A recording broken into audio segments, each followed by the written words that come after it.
एक ऐसा पत्थर जो लोहे को सोने में तब्दील कर सकता है। एक ऐसा पत्थर जिसके बारे में बहुत सारे लोगों का यह कहना है कि अगर ये किसी को भी छू ले तो वो चीज सोने में तब्दील हो सकती है। एक ऐसा पत्थर जिसे एक इंसान छू ले तो वो अमर बन सकता है। एक ऐसा पत्थर जिसकी गाथाएं हमारे कई सारे पुराणों में मिलती है।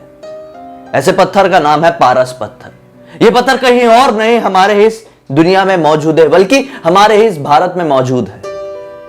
दोस्तों, आज के इस वीडियो में आप सभी लोगों को यह पता चलेगा कि आखिर यह पारस पत्थर की कहानी है क्या, कहां पर यह मौजूद है, और अगर सभी लोगों को पता है कि यहां पर मौजूद है भाई, तो वहां पे जाके उसे ले क्यों नहीं लेते हैं और सब लोग अमर क्यों नहीं बन जाते? सब लोग अपने घर को, अपने मोबाइल को, अपने कंप्यूटर, अपने टीवी, हर एक चीज को सोने का क्यों नहीं बना देते हैं जैसा एक जमाने में किसी ने किया था? आखिर क्या है इसकी सच्चाई? नमस्कार दोस्तों, आप देख रहे हैं ब्लडी सत्य और मैं हूं निखिल। आज के इस वीडियो में मैं आप लोगों को बताने वाला हूं पारस पत्थर की पूरी कहानी। आज से कई साल पहले मध्य प्रदेश के एक शहर जिसका नाम था रायसेन, वहां पर एक राजा हुआ करते थे, राय सिंह। इन्होंने ही शहर को बसाया था, इसलिए उस शहर का नाम रायसेन हुआ।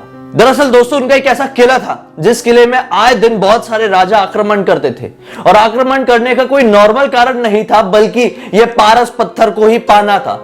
बहुत सारे लोग ये जानते थे उस समय कि राजा राय सिंह के पास कुछ और नहीं बल्कि स्वयं पारस पत्थर है, और इसी पारस पत्थर की मदद से ही वो अपने एरिया को, अपनी जगह को, अपने शासन को, अपनी रियासत को सोने में तब्दील कर देते हैं। और इसी वजह से उनकी रियासत इतनी ज्यादा धनवान है। सभी लोगों को ऐसा लगता था कि राजा राय सिंह ने भी उस पारस पत्थर को हाथ लगा दिया है, इसी वजह से वो कोई भी युद्ध हारते ही नहीं है, और अगर हार भी जाए तो उनकी मृत्यु होना लगभग इम्पॉसिबल है। इस चक्कर में ना जाने कितने सारे राजाओं ने वहां पर आक्रमण किया, ना जाने कितने सारे तांत्रिक रात के समय उनके किले के इर्द गिर्द होते थे और कुछ मंत्र पढ़ते हुए दिखाई देते थे, कुछ जादू टोना करते हुए दिखाई देते थे, क्योंकि उन्हें लगता था कि हमें ऐसा करने से पारस पत्थर हमारे सामने आ जाएगा। दोस्तों, कहानी में आगे बढ़ने से पहले मैं आप लोगों को बता दूं कि पारस पत्थर चीज क्या होती है। दरअसल पारस पत्थर एक दुनिया में बहुत सारे मौजूद धातुओं को जोड़ के बनाया जाता है, एक ऐसा पत्थर होता है। और बहुत सारे लोग ये कहते हैं कि पारस पत्थर को इंसानी तरीके से बनाना लगभग इम्पॉसिबल है। पारस पत्थर नेचुरल है और उसके अंदर कुछ ऐसा पाया जाता है, उसमें कुछ ऐसे केमिकल्स कह लो या फिर कुछ ऐसे धातुएं कह लो जो दुनिया में कहीं और किसी चीज में एग्जिस्ट ही नहीं कर सकती। वो दैविक होता है, चमत्कारिक होता है। बहुत सारे लोगों का ये दावा है कि पारस पत्थर दूसरे ग्रह से या फिर चंद्रमा से आकर पृथ्वी में गिरा था और उसके बहुत सारे टुकड़े हो गए थे, और वो टुकड़े अलग अलग जगह पर मौजूद है। जिस किसी इंसान को भी ये टुकड़े मिलते हैं उसकी जिंदगी आबाद हो जाती है। वो इतना धनवान हो सकता है जिसकी कोई लिमिट नहीं होती दोस्तों, क्योंकि पारस पत्थर की मदद से किसी भी चीज को सोने में तब्दील किया जा सकता है, बस उसको इस तरह से टच करके। दोस्तों, राजा राय सिंह के पास भी ऐसा ही एक पारस पत्थर था। एक बार राजा राय सिंह के किले में एक बहुत ही ताकतवर राजा हमला करने वाला था। राजा राय सिंह भाप गए थे कि अगर मेरी इस युद्ध में हार हो गई तो यह पारस पत्थर उस राजा के हाथ में पड़ जाएगा और वो राजा इस पत्थर का गलत उपयोग कर सकता है। इसी वजह से राजा राय सिंह ने वो पत्थर को अपने ही किले के अंदर मौजूद एक तालाब में फेंक दिया। युद्ध हुआ और जैसा राजा राय सिंह को लगा था वैसा ही हुआ, उनकी हार हुई। और फिर उसके बाद वहां पर जो सामने वाले राजा के पूरे सैनिक थे, पूरे लोग थे, वो पारस पत्थर की तलाश में लग गए। किसी ने खुफिया जानकारी देते हुए बता दिया कि पारस पत्थर इस पानी में है। सब लोग नीचे तक गए, ढूंढने की बहुत कोशिश किए, लेकिन किसी को भी पत्थर नहीं मिला। दोस्तों, अगर हम लोग पुराने जमाने की, बहुत पुराने जमाने की माइथोलॉजीज, ग्रीक माइथोलॉजीज में जाएं तो वहां पर जिक्र मिलता है कि पारस पत्थर को अगर पानी में छुआ दो तो पानी भी सोने का बन जाता है। दोस्तों, तो अगर पारस पत्थर पानी भी सोने का बना सकता था तो वो पानी सोने का क्यों नहीं हुआ? दोस्तों, अगर पारस पत्थर सचमुच में राजा राय सिंह के पास था तो उन्होंने अपनी पूरी रियासत को सोने का क्यों नहीं बना दिया, जिस तरह से लंका सोने की थी? खैर दोस्तों, बहुत सारे लोगों का यह दावा है कि पारस पत्थर की निगरानी, सुरक्षा आज भी एक जिन करता है। वो जिन सिर्फ इस समय नहीं बल्कि उसी समय से उसकी सुरक्षा कर रहा था जिस समय राजा राय सिंह की मृत्यु हो गई थी, और इसी वजह से उस पारस पत्थर को कोई भी इंसान टच भी नहीं कर सकता। दोस्तों, विश्वास मानो या ना मानो, आज भी दिन में उस किले में पर्यटकों की भीड़ लगी रहती है, लेकिन रात के समय में वहां से गड्ढे खोदने की आवाज आती है। कैसे?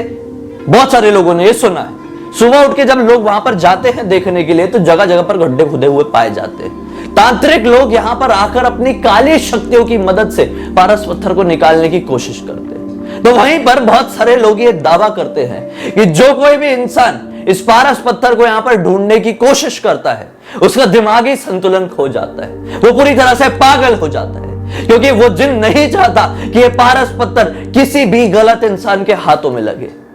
बहुत सारे लोगों की ये कहानियां हैं कि ये पारस पत्थर जरूर किसी ना किसी को मिलेगा, और जब ये किसी ना किसी को मिलेगा तो सब कुछ बदल जाएगा।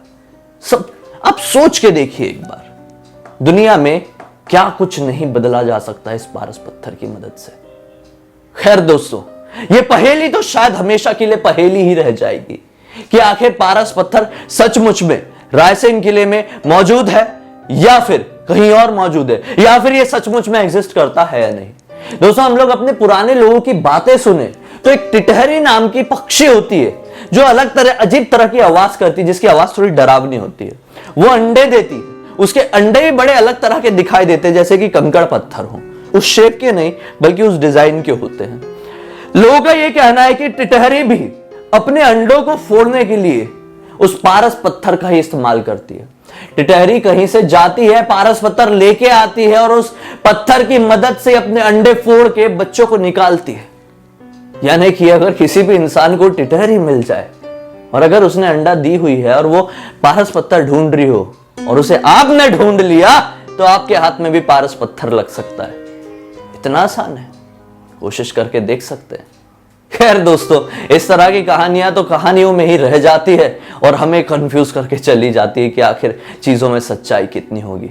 आपको क्या लगता है कि इसका ब्लडी सत्य क्या होगा? कमेंट सेक्शन में जरूर बताइए। क्या पारस पत्थर सचमुच में होगा? खैर दोस्तों, अगर आप लोग मुझे पहली बार देख रहे हैं तो इस चैनल को सब्सक्राइब करके बेल आइकन को दबा के ऑल के ऑप्शन में क्लिक करना, क्योंकि इसी तरह के हैरान कर देने वाले अनोखे वीडियोस मैं रेगुलरली आप लोगों के पास लेकर आते रहता हूं। मुझे पहले से जानते हैं तो इस वीडियो को लाइक करना आपका फर्ज बनता ही है। दोस्तों, इंस्टाग्राम के लिंक इस वीडियो के डिस्क्रिप्शन बॉक्स में क्लिक करके डायरेक्टली वहां पर पहुंच जाइए। वहां पर भी मैं अतरंगी और अनोखे तरह के वीडियोस रेगुलरली लेके आते रहता हूं। अगले वीडियो को लेकर कोई भी सुझाव है तो कमेंट सेक्शन में राय अपनी बताना मत भूलिए। दोस्तों, चलिए हम अगले एक और वीडियो में आप लोगों के सामने जाहिर हो जाएंगे। तब तक के लिए बहुत बहुत धन्यवाद। आपका दिन शुभ हो।